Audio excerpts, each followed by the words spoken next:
Alright, let's take a look at Henderson Field, The Struggle for Guadalcanal. This was designed by Michael Scott Smith and published by 3W Games in 1994. It was a gift from the same person who brought us Operation Kremlin. It has a similarly low complexity level and high solitaire suitability, as well as a short set of rules that are very clearly written. And it's my first and only Pacific War game, so we'll see if it ignites an interest in more war games on the topic. This was one of two games included in the box set called Campaign for Guadalcanal with this very memorable box cover. The other game being Long Lance with a whole separate map, counter sheets, rulebook, and charts included in the box. They cover the land and naval aspects of the campaign separately, but can also be linked together, I believe, with one influencing the outcomes of the other for the whole shebang. Henderson Field has a full 26-turn campaign scenario that's broken down into two smaller scenarios, the first one being the Battle of Bloody Ridge, which we'll take a look at, and the second half, the Battle for Henderson Field. So, as usual, we're going to take a look at the components. I'll try to give you a gist of the rules, and then we'll get into the gameplay, perhaps from here on out with a little less detail so that we can cover the whole game in less time and fewer videos and move on to more new stuff. Let's get started. Here's a look at the entire map with the units and their starting locations, getting ready for the Bloody Ridge scenario. Let's take a closer look. You can see it's mostly jungle hexes, and we're over here on the western map edge. We see Japanese units set up along the coast on this road in locations I have no idea how to pronounce, starting from Kokumbona and up to the Matanikau, where I think Kev is these days. Down here is Mount Austin, mostly ridge hexes, beginning under Japanese control. More dense jungle, some ridge hexes, rivers, streams throughout. Going further up along the coast, we reach Lunga Point, where the US is defending Henderson Field and the Fighter 1 strip. Their perimeter is entrenched, and here we see side-by-side entrenchments along Bloody Ridge, along with this Marine battalion. Right across from them is the Japanese center, set up in the jungle, ready to make their first attacks. Some more villages and installments along the coast, till we reach the eastern map edge. There's more clear terrain over on this side of the map. And up by Coley Point, we have another stack of Japanese units. Down here's the terrain effects chart showing different types of terrain and the movement point cost for infantry and non-infantry units to enter. There's a +2 to land on a coastal hex. And then we have the US side of the board with the game turn track and reinforcement track, a Henderson Field bombardment track, the US attrition table, and their reinforcements set up, and then the Japanese side of the board with the same, but for the Japanese including their own attrition table. And then their units set up here ready to enter. One hex is about 1,000 yards across, or a little over half a mile. Units are broken down for the most part into battalions, and there are some companies and regiments as well. US units are in olive green, Japanese units in khaki. We have US Army units with white text printed on them, Japanese Army units with red text on them. And we also have US Marines with the pale green text, and Japanese naval units with blue text. Each turn is about 3.5 days of real time. And let's take a closer look at the different unit types and what the various numbers represent. Here's a look at a sample unit as printed in the rulebook. I believe this is a mistake down here. It's the 2nd Battalion of the 228th Regiment, 38th Division, if I'm not mistaken. But none of that matters. All that matters is the unit type and the 3 factors printed on the bottom. So this is an infantry battalion with a combat strength of 5, a proficiency rating of 5, and a movement allowance of 10.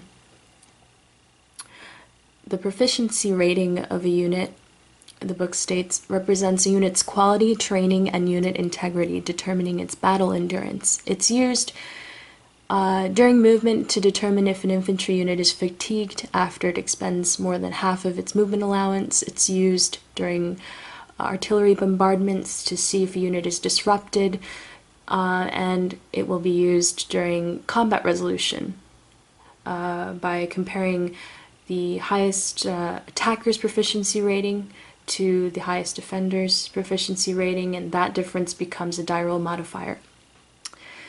Entrenchments and disruption markers will modify a unit's proficiency rating.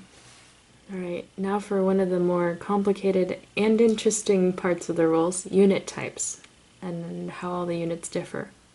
They can be grouped into two categories, infantry and non-infantry. These 6 are the non-infantry, non-artillery units. Non-infantry units do not exert a zone of control into jungle or ridge terrain. And the anti-tank and anti-aircraft units are Japanese units, and they have their combat strengths printed in parentheses to show, as you may have guessed, that those are only used when defending. These units also may not enter an enemy zone of control unless accompanied by another combat unit.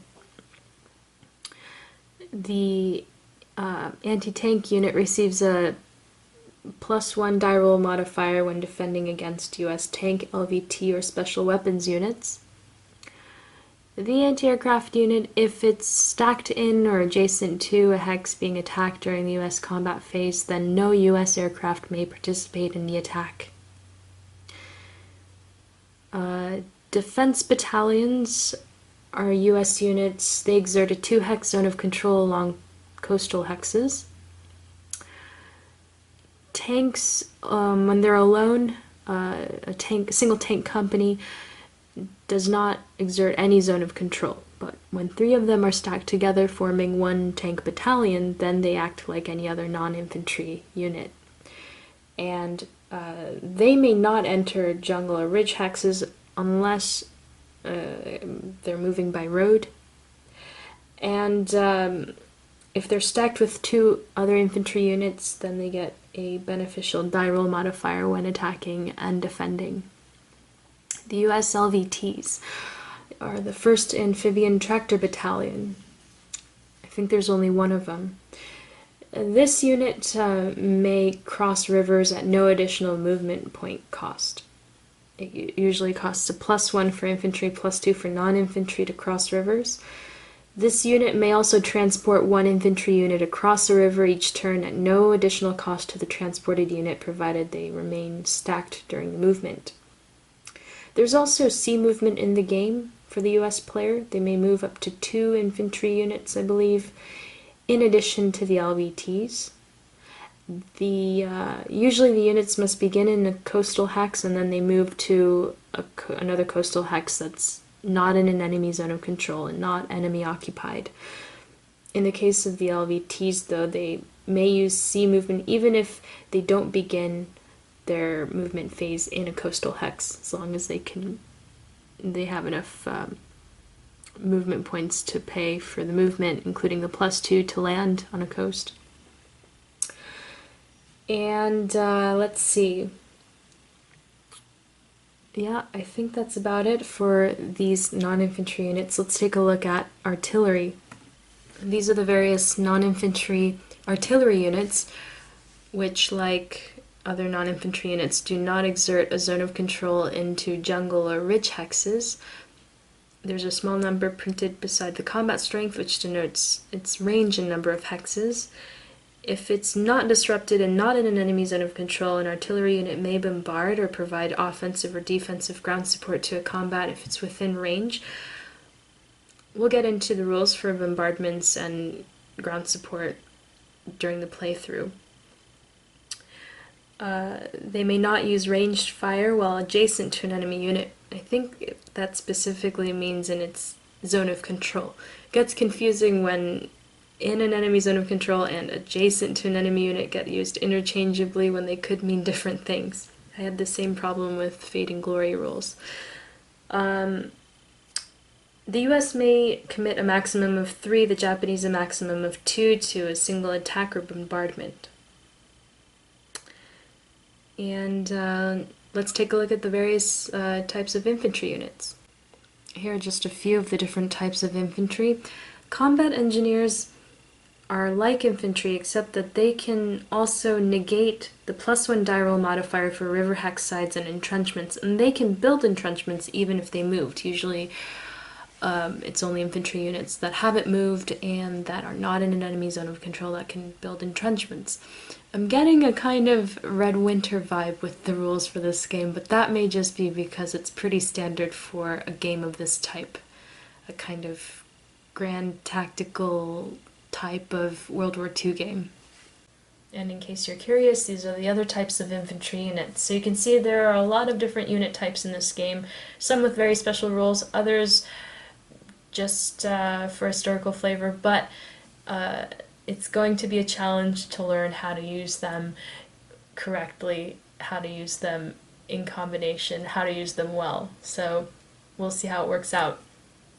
Now we're going to look at the sequence of play, take a look at the various attrition tables. We'll talk about fatigue, disruption, concealment, and entrenchments. We'll look over the combat results table and the various column shifts and die roll modifiers that can be applied during combat, and then we'll finish by taking a look at the scenario-specific victory conditions. Here's a look at the sequence of play as printed in the rules, with the US player turn followed by the Japanese player turn. The same 4 phases in the same order: reinforcement, movement, combat, then disruption, removal. These are both followed by the attrition phase, and finally the game turn record phase. In the first turn of the scenario, we start with the Japanese player turn. During the reinforcement phase, the players enter any reinforcements due to them on the reinforcement track under the game turn record track. Those units will, if you're the US player, enter on a coastal hex within 5 hexes of Henderson Field, I believe. I'll double check that during the playthrough.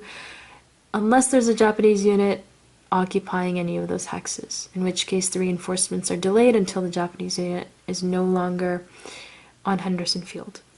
Japanese units may enter on a coastal hex as well, any coastal hex, or even on the western or eastern map edge. If they enter along a map edge instead of a coastal hex, then that unit may not move this turn. Friendly units suppress enemy zones of control for purposes of landing on the coast. And at the beginning of a movement phase, players may remove any fatigue markers that are on their units. They'll be on infantry units that have suffered fatigue on a previous movement phase. They look like this, and they cause the combat strength of a unit to be halved and rounded down. It's a result of having spent more than half of its movement allowance and having failed the proficiency rating test. If rolling higher than the proficiency rating after expending more than half of your movement allowance leads to fatigue, only for infantry units. And for the Japanese player turn, at the beginning of their movement phase, they may conceal any units that are not in an enemy zone of control using these markers with a question mark. Those are removed from the unit again if it is in an enemy zone of control at the end of either player's movement phases. I'm going to use this because there's a special rule that states that US artillery may not make unsupported bombardments against concealed units, but they may still support the attacks of other ground units against concealed units. During the movement phase, if a unit has not moved and is not adjacent to an enemy unit, and I believe that means adjacent regardless of whether it's in the enemy zone of control of an enemy unit, then that unit may build an entrenchment. If it's a combat engineer, it can build an entrenchment even if it has moved. Entrenchment looks like this. This is a US entrenchment marker. It applies to all units in the hex, and it's removed when the hex is vacated for whatever reason. And the effect is that when attacked, units in an entrenched hex get a +1 to their combat strength and proficiency rating. I've mentioned sea movement before. That's only for the US player. It's maximum of 2 infantry units plus their LVT unit. And I think that does it for movement. Let me add a couple of other little notes here before we move on to combat. First, Japanese infantry units, like this one here, they may spend their entire movement allowance to move directly from one enemy zone of control to another. No fatigue applies. And friendly units negate enemy zones of control for purposes of retreat. If a stack must retreat through an unsuppressed enemy zone of control, the entire stack suffers 1 step loss. Artillery units, anti-tank, and anti-aircraft units may not enter an enemy zone of control unless accompanied by another combat unit, except when retreating. Here's a look at the combat results table, which is odds-based, ranging from a ratio of 1 to 3 all the way to 7 to 1. You roll 1d6, which can be modified, so that ranges from -3 to 9. The number to the left of the slash is losses to the attacker, number to the right, losses to the defender. E's are elimination results. Asterisks mean that that side must suffer mandatory step loss. What's interesting here is that the attacker has the option to retreat hexes. Both sides can commit supporting artillery. The US, if available, can, commit their aircraft. You reveal the units in a stack when you resolve the combat. So if there's a hidden anti-aircraft unit, then that would negate any aircraft committed to the attack. Attacking units may attack enemy units in a number of adjacent hexes in a single combat, provided all the attackers are adjacent to all the defenders. This reminds me of Napoleon at Waterloo. And then you take the best single terrain effect for the attacker.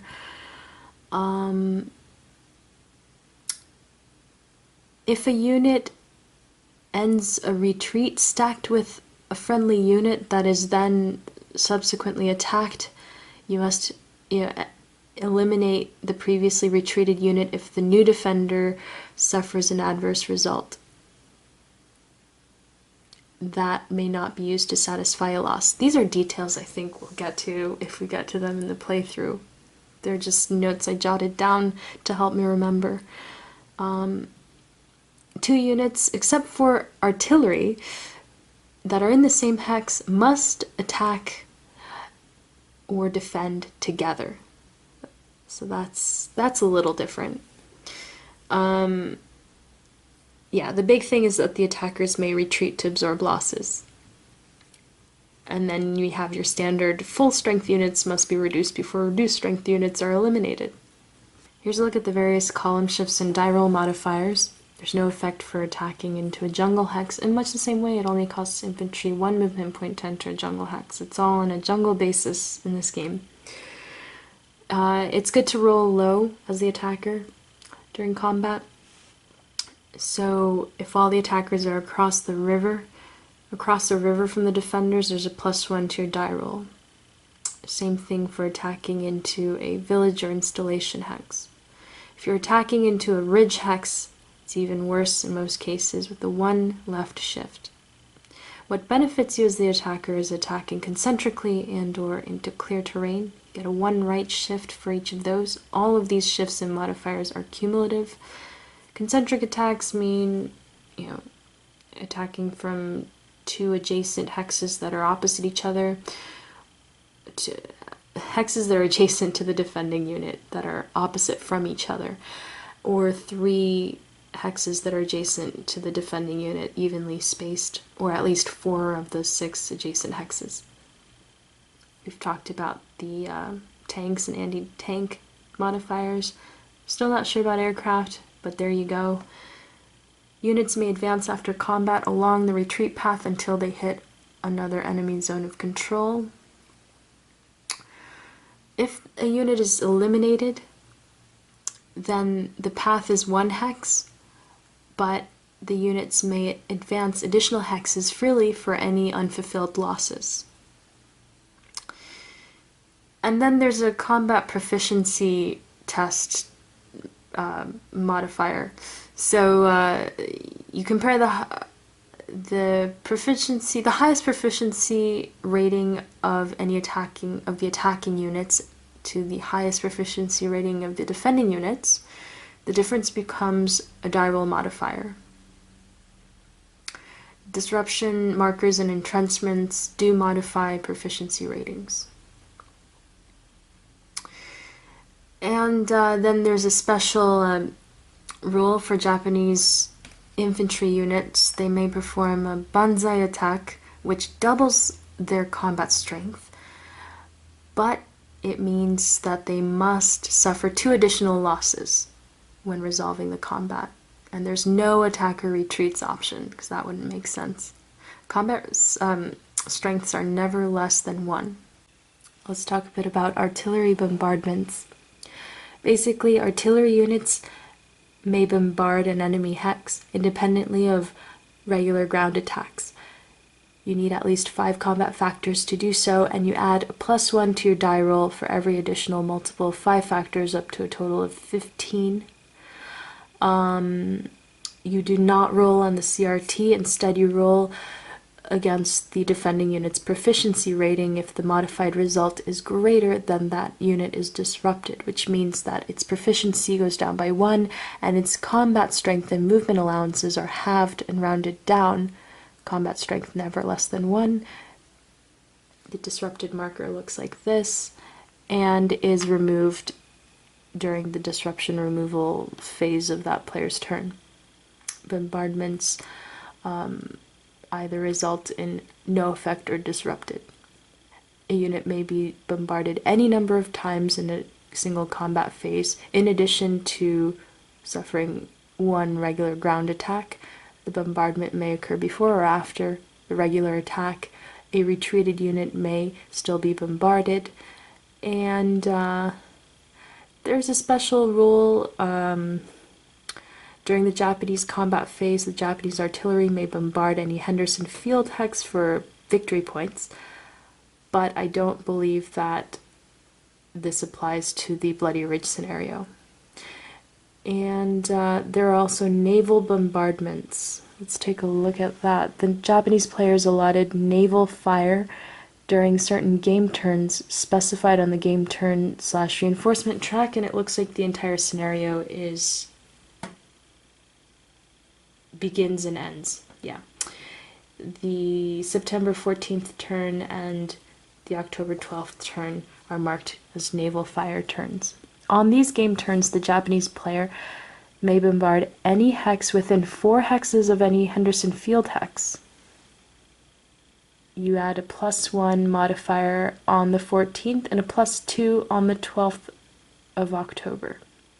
+1 on the 14th of September, and then there's a +2 on the 13th of November, which is towards the latter half of the Henderson field scenario. Finally, during the attrition phase, both players roll on their attrition tables and apply any losses. It states here, more casualties resulted from disease and malnutrition than from combat. Here's the table for the US player. You're all board gamers, you're used to reading sideways. The one for the Japanese player is much worse. So you roll a d6, the table is dependent upon the month, and if you get a yes, you must apply either attrition loss by eliminating a reduced strength unit or reducing a full strength unit, your choice. However, if a unit is surrounded by enemy units and or enemy zones of control and is completely isolated, then attrition must be applied to that unit first. If more than one unit is surrounded, then you're in trouble, but you get to decide which one suffers the loss. Friendly units do negate enemy zones of control for this rule. And then you have these dummy counters that you can use as part of an optional rule, say when you're playing face-to-face for added fog of war. Then we have these other counters. I have no idea what they're used for. Maybe they're for the naval game. Some other units that we're not using for this scenario. And then these artillery target and fired markers to help us keep track of what units have fired and what units they've targeted. The victory conditions for the Battle of Bloody Ridge is very straightforward. The Japanese player must control at least one of the 3 Henderson field hexes by scenario end to win. The US player wins by denying Japanese victory conditions. Victory points have no bearing on victory in this particular scenario. It's a 9-turn scenario from September 14th through October 12th, 1942. We're all set up and ready to begin. Thanks for watching.